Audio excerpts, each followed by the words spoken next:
Assalamualaikum warahmatullahi wabarakatuh. Halo, apa kabar para pecinta sinetron Ketika Cinta Memanggilmu? Jumpa lagi bersama dengan Mimin ya.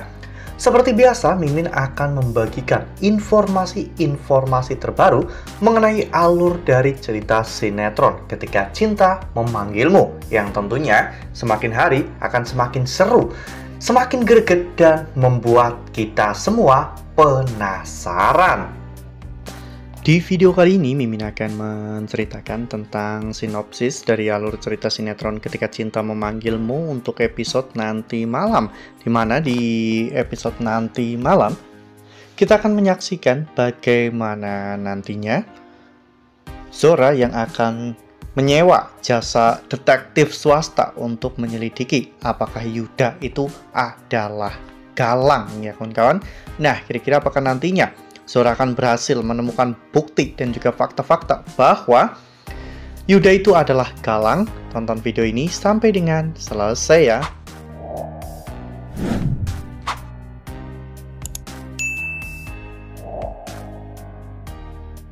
Ya, seperti yang telah kita ketahui bahwa di episode sebelumnya kita semua telah sama-sama menyaksikan bagaimana Zora yang mulai curiga bahwa Yuda itu ternyata adalah Galang anaknya, ya kawan-kawan.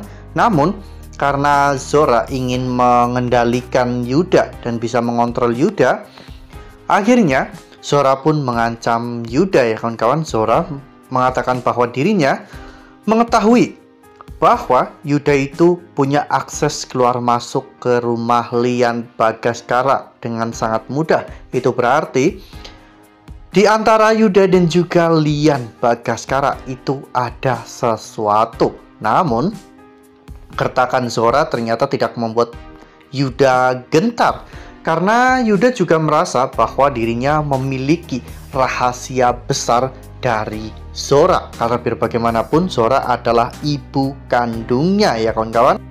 Saat itu Yuda mengatakan bahwa dirinya bisa saja memutarbalikkan fakta dan mengatakan bahwa dirinya menyelinap dan masuk ke dalam lingkaran Lian Bagaskara untuk mencari informasi yang penting untuk keperluan bisnis Bastian Rahardian dan juga Aksa. Dan Yuda sangat yakin bahwa Bastian akan jauh lebih percaya kepada dirinya daripada kepada Zora, karena Zora tidak berguna bagi Bastian. Bahkan Zora telah melahirkan seorang anak yang tidak berguna juga, seperti Reno.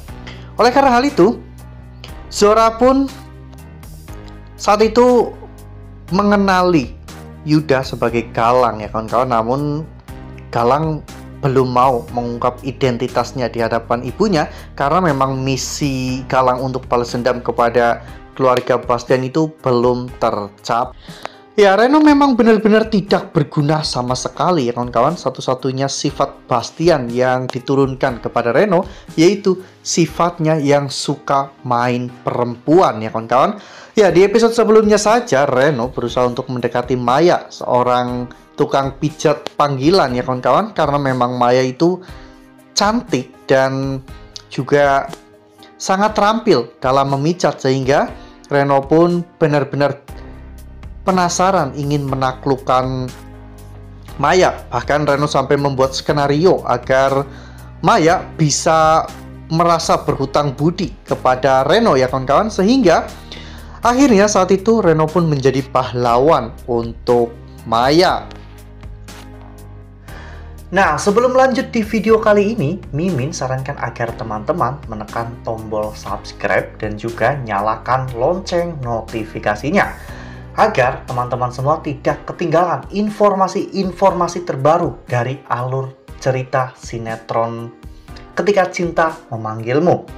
Setiap hari, Mimin akan membagikan informasi-informasi penting dan juga terbaru dari sinetron Ketika Cinta Memanggilmu. Dan Mimin juga menyarankan agar teman-teman menonton video ini sampai dengan selesai, agar tidak terjadi kesalahpahaman di antara kita. Ya, bahkan di malam harinya Setelah Reno mengantarkan Maya pulang, saat itu Reno mengirimkan pesan teks kepada Maya yang berisi, "Maya, aku nggak bisa khawatir sama orang, tapi sekarang aku beneran kepikiran kamu. Kalau sampai ada orang yang mau nyakitin kamu lagi, kamu jangan ragu, harus segera telepon atau chat aku ya, aku pasti bantu."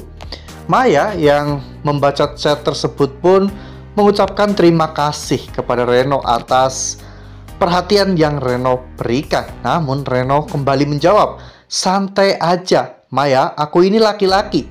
Resiko udah biasa, tapi kalau perempuan baik kayak kamu sampai kenapa-napa lagi, itu aku yang nggak bisa terima." Nampaknya kata-kata Reno itu mulai menusuk ke dalam hati Maya. Maya pun terlihat senyum dan baper ya kawan-kawan. Namun di sisi lain, Hilda saat itu menghampiri Reno. Hilda memergoki Reno sedang chattingan dengan seseorang. Namun Reno langsung menutup handphonenya, sehingga Reno mencari alasan bahwa itu adalah chattingan dari kelas. Ya, melihat Reno yang benar-benar tidak bisa diandalkan, Zora akhirnya mencari sesuatu ya kawan-kawan untuk bisa meyakinkan dirinya bahwa Yuda itu adalah Galang. Zora saat itu melihat sebuah iklan di media sosial tentang detektif swasta yang sangat luar biasa dan sudah berkali-kali berhasil untuk membantu kliennya. Zora akhirnya menelpon detektif swasta tersebut yang bernama Pak John, dan ternyata detektif itu juga pernah disewa oleh Bu Yuni.